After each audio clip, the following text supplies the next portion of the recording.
In this video, I'll show you how to hide Discord servers on mobile. So there's no real way to hide a Discord server unless you leave it.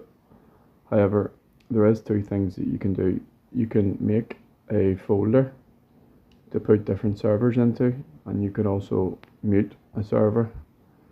So to create a folder on your home screen, you tap the server, press and hold and drag it.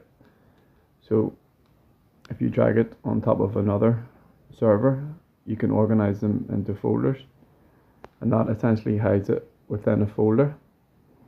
And then to mute the server, you press the server name, tap notifications, and then mute at the top, and then you can press until I turn it back on.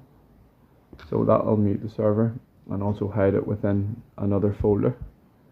If you find this useful, please give a like and subscribe. Thank you.